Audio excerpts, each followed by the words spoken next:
beaucoup à l'eau, parce que je m'intéresse aux matières premières depuis longtemps, etc., etc., mais aussi parce que, comme personnage, il ne peut pas y avoir mieux que l'eau. C'est Jekyll et Hyde, c'est la vie, et c'est aussi la mort. Elle est partout, parfois il y en a trop, jamais à Brest, Non. mais d'autres endroits il y en a trop. Non, mais à Brest, vous voyez dans l'île, vous me faites un peu rigoler, parce que j'ai vu des endroits où il y en a quand même, à Brest il y en a 850 mm par an, j'ai vu des endroits où il tombe 12,50 m. Et je me suis servi de Brest, ceux qui ont parcouru le livre déjà le savent, pour expliquer ce que c'est qu'un pays tempéré, c'est-à-dire un endroit où il pleut 850 mm, mais quasiment tous les jours. J'ai un peu exagéré. Bien sûr que non.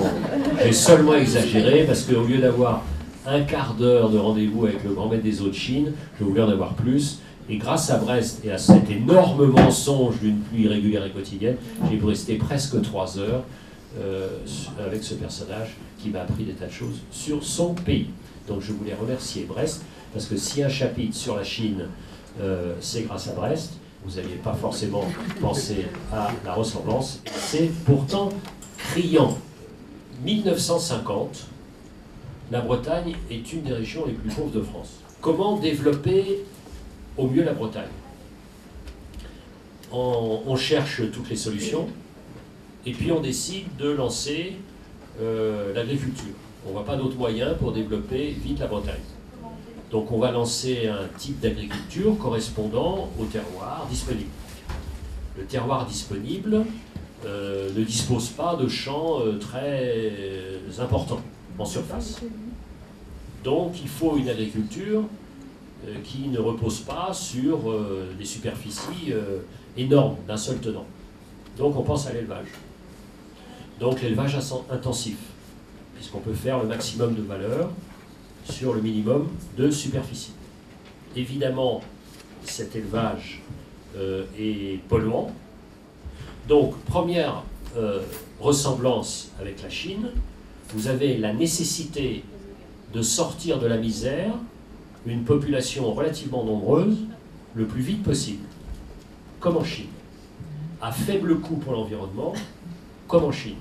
Donc je me suis dit, c'est intéressant de faire ce genre de ressemblance, puisque ma grande stupéfaction en Chine a été que les autorités, à Pékin du moins, se préoccupaient de la pollution. Les autorités se disent, on ne peut pas continuer comme ça. Et en même temps, il y a la nécessité de se développer rapidement. Donc comment est-ce qu'on fait?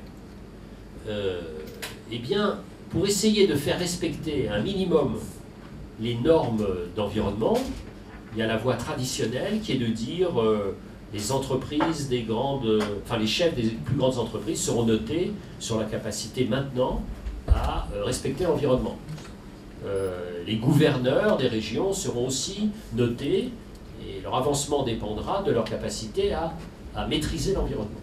Vous savez que la Chine est toujours agitée de forces centrifuges. Ça a toujours été une lutte pour garder uni cet énorme territoire et cette énorme population, et que maintenant les seigneurs de la guerre sont des seigneurs de la guerre, mais de la guerre économique. Et qu'il y a une alliance très étroite entre les grands industriels ou de l'agroalimentaire chinois avec les gouverneurs de région. Et tout ça, évidemment, dans une corruption très développée et très bien organisée. C'est-à-dire pour ne pas respecter les normes édictées par Pékin, tout le monde s'entend. J'arrive dans une petite localité sympathique qui s'appelle Chongqing, et je félicite un Chinois qui avait signé avec la boîte française Suez pour fournir de l'eau à 1 million d'habitants. Je lui dis, quel beau contrat. Il me dit, nous avons encore beaucoup à gagner sur cette ville parce que ce contrat ne représente que le 33e de la ville. Donc calculez rapidement, c'est donc une ville qui fait 33 millions d'habitants. Alors imaginez ce que c'est que les rejets de 33 millions d'habitants sur un fleuve, en l'espèce le fleuve bleu, le Yangtze, à 300 km en amont du barrage des Trois Gorges. Donc, comment fait le gouvernement chinois? Il y a une gestion en dehors des normes qu'ils essayent tant bien que mal de faire appliquer, une gestion qui m'a absolument fasciné. Et c'est pour ça que j'ai fait ce voyage. C'est pour découvrir ces mécanismes qui ne sont pas connus. Je rencontre par hasard des gens de Greenpeace China à Hong Kong, qui me disent d'aller voir des gens de Greenpeace China à Pékin. Et ils me disent qu'ils ont le soutien du gouvernement pour aller faire des analyses sur le Yangtze à Chongqing pour voir quels sont les rejets industriels qui sont faits directement sans être traités. Et le gouvernement central joue des normes, joue de la menace, joue d'une autorité très policière, et en même temps joue de ce début de liberté avec ces associations. Vous vous dites aussi, en pensant, quand j'étais là-bas, que la raison pour laquelle les Chinois prennent autant d'attention au Tibet, c'est que le Tibet, c'est le château d'eau. Et que s'il y a trop d'autonomie et que s'il y a un certain contrôle de l'eau qui vient du Tibet, le milliard 400 millions de Chinois, il a une eau qui est sous dépendance. Et donc, vous voyez ces questions-là. Tout ça pour vous dire quoi? C'est que l'eau, c'est intéressant en tant que sujet, mais c'est aussi intéressant comme miroir du fonctionnement des sociétés. La plupart des conflits ayant l'eau pour objet n'ont pas dégénéré, jusqu'à présent. Pour une raison assez semblable, au fond, à l'arme nucléaire, c'est que c'est tellement épouvantable qu'on essaye de trouver une solution. Mais depuis 20 ans, les conflits se multiplient, ayant l'eau pour objet, et sont de plus en plus violents. On va commencer par le Nil, les Nils. Vous savez que le Nil se divise en Nil blanc et Nil bleu. Il y a 3 pays majeurs qui sont là, l'Éthiopie, le Soudan et l'Égypte. Le Nil bleu et le Nil blanc se rejoignant à Khartoum, donc la capitale du Soudan. Il y a déjà beaucoup de monde. Dans 25 ans, les démographes sont d'accord là-dessus, avant l'infléchissement des populations, donc vous aurez en gros 350 millions de gens qui vont vivre là, dans cette région, et qui vont devoir se partager le Nil. Comment on va faire? Vous imaginez les troubles à venir. Alors, regardez où se trouve cette région du monde. Qu'est-ce qu'il y a au nord? Les bombes, des situations extrêmement tendues du Proche-Orient. Hein? Israël, Palestine, Syrie, Irak, Liban, Iran, c'est pas très paisible dans le coin. En dessous, qu'est-ce qu'il y a? Nos amis somaliens. Et à l'est, qu'il y a les Yéménites. Donc vous avez là, au cœur d'un des endroits les plus troublés du monde, un endroit qui risque d'être, du fait de l'eau, encore plus troublé. Donc les géopoliticiens de tous les départements d'État, des ministères des Affaires étrangères, etc., et des états-majors regardent comment ça va se passer. Et quand vous parlez, toujours dans la presse, on voit, et notamment aujourd'hui à Hébron, les batailles entre les colons israéliens et puis les Palestiniens. Et quand vous voyez la gestion de l'eau dans ces domaines, vous voyez qu'il n'y a pas seulement le jeu des colons, c'est que quand vous êtes cisjordanien, vous n'avez aucune maîtrise sur l'eau qui est chez vous. Troisième région qui nous concerne plus directement, on me dit donc toujours qu'il y a une crise globale de l'eau, c'est faux, c'est régional, c'est-à-dire que plus un pays a de l'eau, plus il y en aura. C'est-à-dire le Canada, mais alors l'eau c'est Venise, le Canada. Et la Scandinavie, pareil. Mais ceux qui n'ont pas d'eau, ou peu d'eau, en auront encore moins. Donc nous, notre destin est lié avec, évidemment, le sud de l'Europe et puis le Maghreb, où les prévisions régionales donnent entre 15 et 20% de pluviométrie en moins dans 25 ou 30 ans. Alors j'ai étudié la question de l'eau à Alger.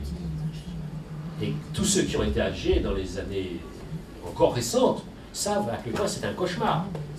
Parce que l'eau venait quand elle avait le temps, parfois une fois par semaine, en général au milieu de la nuit, on entendait un glou-glou, et puis il y avait de l'eau pendant 2 heures. Donc tous les récipients, et on les remplissait d'eau. Bon. Et moi, quand j'ai posé la question aux Algérois, ils m'ont tous dit l'eau, c'est la grande peine. Voilà. Et puis là, le gouvernement a décidé, il y en a marre, gouvernement qui peut être attaqué sur toutes sortes d'autres points, mais là-dessus, il a décidé que c'était fini, et ils ont fait tout ce qu'il fallait. C'est-à-dire améliorer les réseaux, qui fuyaient parfois 50%. Ils ont amélioré le système des barrages, et ils ont dessalé. Pour eux, de l'eau de mer. Pour eux, c'est plus simple de dessaler, parce qu'ils ont évidemment de l'énergie avec le gaz et avec le pétrole. Je pense que l'agriculture mondiale, européenne, maghrébine et ailleurs, se trouve à un énorme rendez-vous. C'est-à-dire, est-ce qu'il est logique de priver de l'eau les campagnes et les villes du Maroc pour produire des tomates? Est-ce que ça ne serait pas plus logique que l'eau utilisée pour faire la culture d'exportation soit une eau, en tout cas en partie, mieux utilisée pour produire des biens de consommation qui soient consommés un peu sur place? C'est-à-dire là, nous, on a une obligation de résultat à ce que le déficit de pluviométrie du Maghreb soit compensé par des coopérations en matière technique pour que, 1, on économise, 2, on recycle, et 3, on a une augmentation de ressources avec le dessalement. C'est pour ça qu'une question comme celle de l'eau virtuelle est intéressante, c'est-à-dire combien d'eau est nécessaire pour produire un bien? Et là, on a des questions très intéressantes à se poser. C'est que 1 kilo de pommes de terre, 100 litres d'eau. 1 kilo de bœuf, 13 minutes. C'est-à-dire, si les gens qui bouffent du riz commencent à bouffer de la viande, vous n'allez pas avoir besoin de passer de 6 à 9 dans la production, mais plus que doubler. Parce que vous allez avoir besoin de plantes qui nourrissent les animaux que vous bouffez. Et que l'Asie sera dépendante nette de produits agricoles. D'autant plus que l'Asie va manquer de terres arables. Il y a un chapitre pas traité dans ce bouquin. Qu'est-ce qui est le plus économe, prendre une douche tout seul ou une douche à deux? Prendre un bain à 3.